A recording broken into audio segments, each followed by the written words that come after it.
بخير وصحه جيده ان شاء الله. اليوم غادي نوجد لكم حوته بالبسباس والقوق والبوارو. ديجا وجدت لكم حوته على بهاد المكونات، ولكن هذه حوته بطريقه اخرى. غادي نوجدوا معها صلصه بيضاء بالزعفران كتجي رائعه، وغادي نشوفوا دابا المقادير. وغادي نوجدوا معها لسان الطير غيكون مرافق ليها بالفلفله ولي شامبينيون. وندوزو دابا باش نشوفوا المقادير. غادي نحتاجو حوته، الحوت اللي عندكم اللي توفر عندكم. انا عندي سمكه ديال الدوران، عندي هنا القوق، عندي البسباس، عندي البوارو، عندي وريقات ديال البسباس، عندي عصير ديال الحامض، عندي الثومه، عندي الحامض مصير، عندي القزبر والمعدنوس مقطعين، عندي هنايا الكوزه، عندي الكريمه، وعندي الملحه الابصار، وعندي الكروفيت، عندي لسان الطير بعد ما خديتها وسلقتها، وعندي هنا لي شامبينيون فلفله صفراء وخضراء وحمراء. غادي ندوزو نوجدو السمكه هي الاولى، من بعد غادي نوجدو الصلصه ديالنا اللي بالزعفران اللي كتمشي مع هاد السمكه، ومن بعد غادي ندوزو باش نوجدو لسان الطير. بسم الله بركه الله. غادي ندوزو نوجدو التتبيله ديال السمكه ديالنا. غادي ناخذوا 2 المعالق ديال الحامض، نضيف عليهم قزبر ومعدنوس، المعدنوس يكون اكثر من القزبر، نضيف عليهم الثومه،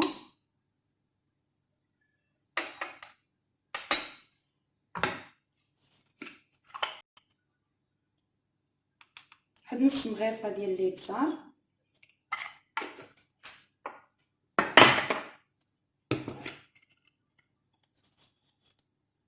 غادي نضيف الملحه القياس اللي غادي يقد السمكه، كبيره ولا صغيره كديروا الملح على القياس اللي عندكم.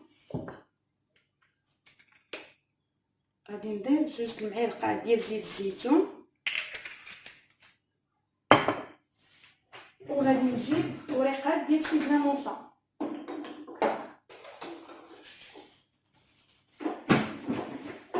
كنخليهم على جنب. غادي نخلط تتبيلات السمكه على هذا الشكل كيف ما كتشوفوا.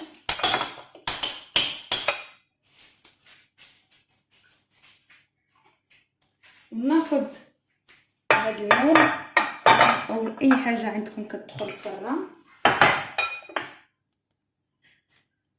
ناخذوا هاد السمكه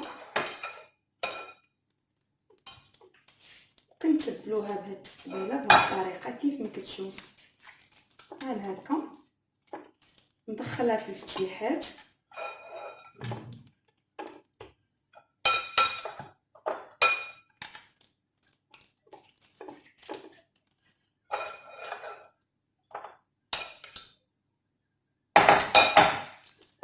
بهاد الطريقه. وناخذ الوريقات ديال البسباس غادي نفرشهم السمكه ونديرهم في الجوف ديالها. ناخذ وريقات ديال سيدنا موسى حتى هما نفرشهم ونديرها في الجوف ونحطو وحيده من الفوق. غادي نغطي السمكه ديالي نخليها واحد ساعه 25 دقيقه ونقدر ندخلها طيب. غادي نغطيها بالالومنيوم على هذا الشكل، نخليها واحد 25 دقيقه حتى ساعه في الثلاجه، من بعد نقدر نخرجها ونخليها طيب واحد 25 حتى ل 20 دقيقه باش الحوت ما ينشفش لينا. ناخذ هذا الخضر اللي غادي نرافق بها السمكه،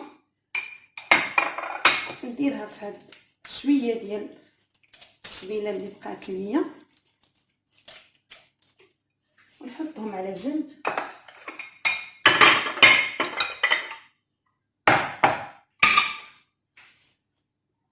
غادي ندوز باش نوجد الصلصه البيضاء اللي غادي نصايبها بالزعفران. كناخذ العصير ديال الحامض،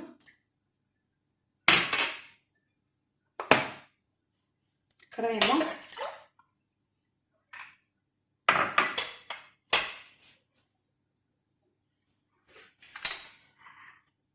وناخذ حساب سيز ديال الثومه صغير،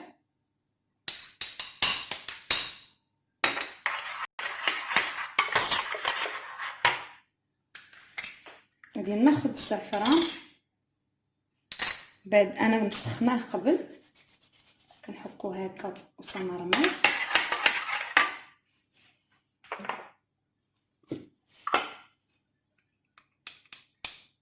تناخذ الابزار، راسك المعلقه ديال الابزار،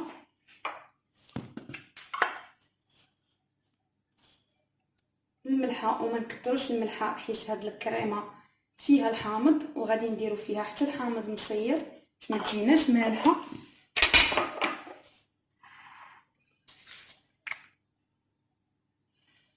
كناخذ الحامض مسير، انا عندي الحامض بلدي مرقته في الدار.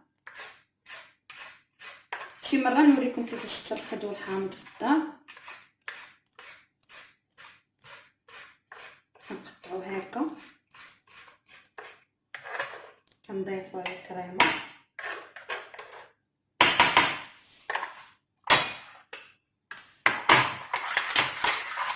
غادي نحركها ونديرها تطيب.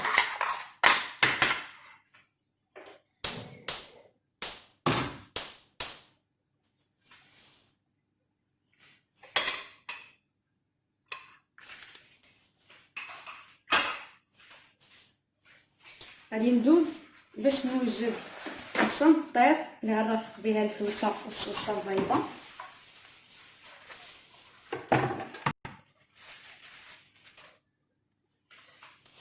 غادي ناخذ الفلفله نقطعها على هذا الشكل،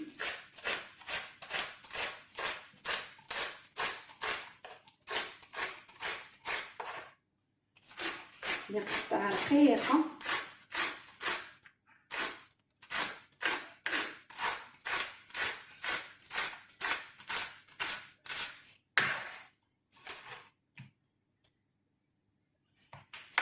وغادي نقطع حتى لي شامبينيون. بعد ما قطعت الفلافل حتى هما نقطع لي شامبينيون رقاقين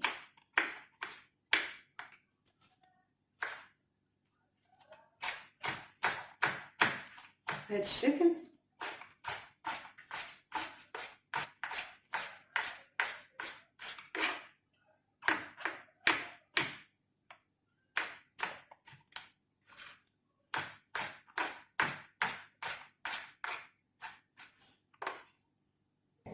من بعد ما كملت التقطاع ديال الخضر غادي ناخذ المقله، غادي نشعل عليها، غندير فيها واحد طريف ديال الزبده،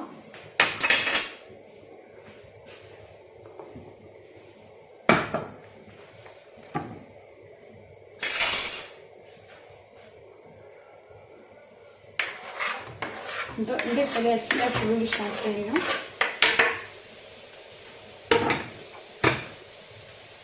واحد جوج بسيطات ديال الثومه،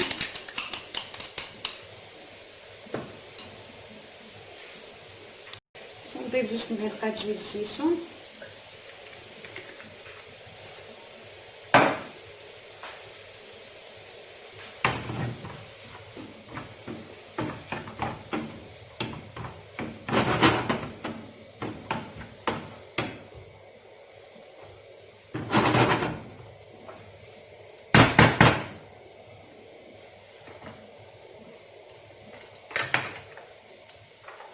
نضيف شويه الملحه باش الفلافل يطلقوا الماء وينزلوا ما يتعطلوش، ينزلوا ليه الزربه.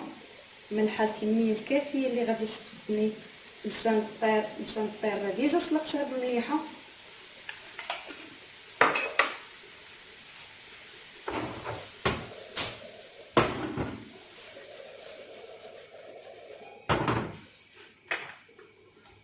وغادي نخليهم حتى ينزلوا وندوزو باش نزيدو عليهم لي كروفيت والسامبير.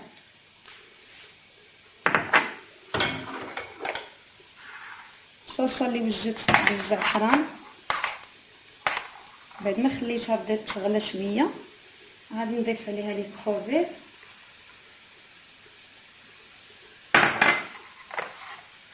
كما كتشوفوا.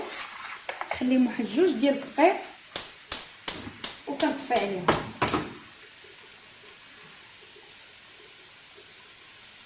وغادي نحك واحد شويه ديال الكوزه في الكريمه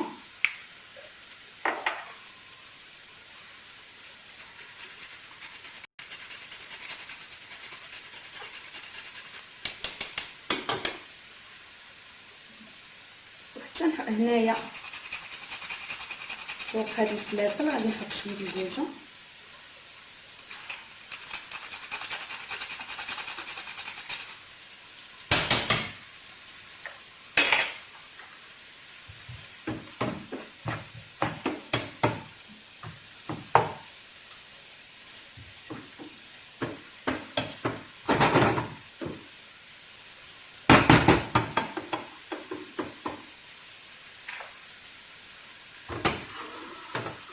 كريمه ما نساهاش تنحركها.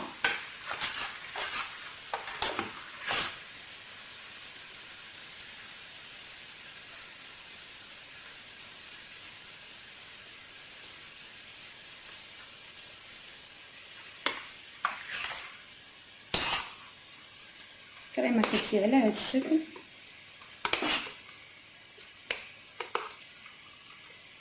كتمشي مع الحوته والسامبير كتجي لذيذه. هاد الحوته او هاد الوصفه كامله مميزه.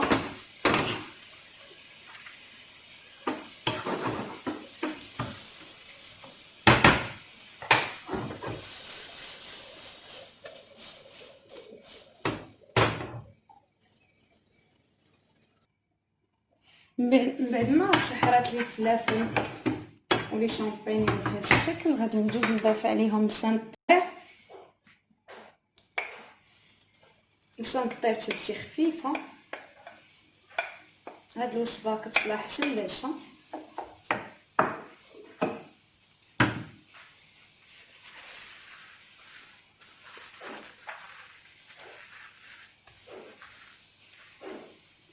وغادي نخلطوها هكا. نضيف لي بزار مازال ما ضفتوش.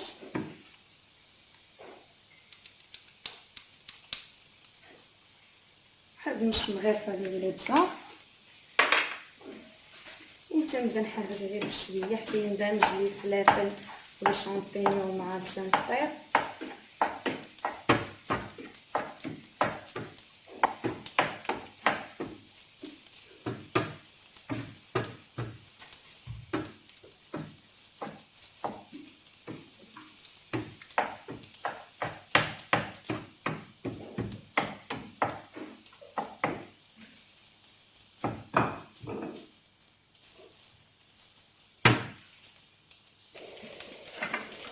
من بعد ما ضفت السامبير اللي عندي كامله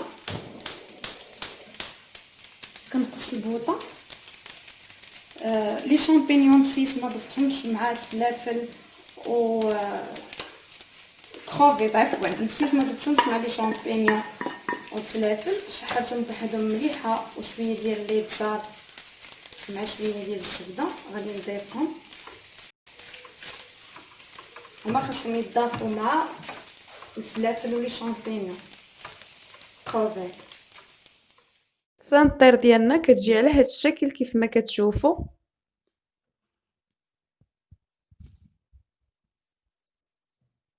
الحوته ديالي بعد ما خرجت من الفران كتجي على هذا الشكل. ما كنخليوهاش طيب بزاف باش كتبقى محتفظه بالمياه ديالها. كندوز تنزينها بالخضره بعد ما سلقتها وشرملتها في الشرموله اللي بقات على الحوته على هذا الشكل. الخضره كنديروا الكميه المناسبه لعدد الاشخاص اللي عندنا. زينت الحوتة بهذا الشكل ودرت عليها واحد الخطيط ديال الصلصة ديال الزعفران.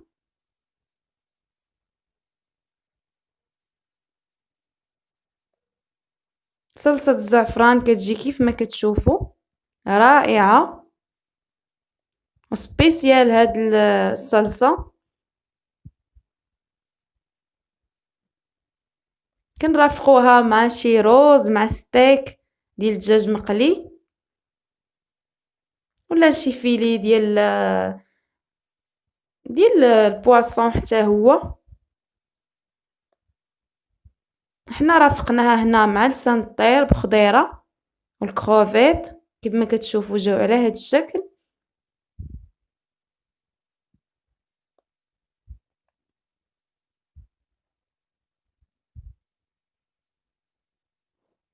لسان الطير كتجي غنيه بالخضار ومفيده وحتى خفيفه. غنرافقهم تشليضه على هاد الشكل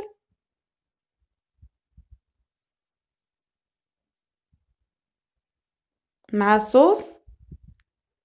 ديجا وريتكم كيفاش توجدوا الصوص اللي كنرافق مع لي صالاد اللي تنوجد.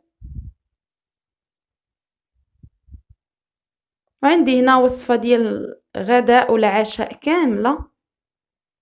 تنتمنى تكون وصفة اليوم نالت اعجابكم وتكونوا كتستافدوا من كاع الوصفات اللي كنشارك معاكم.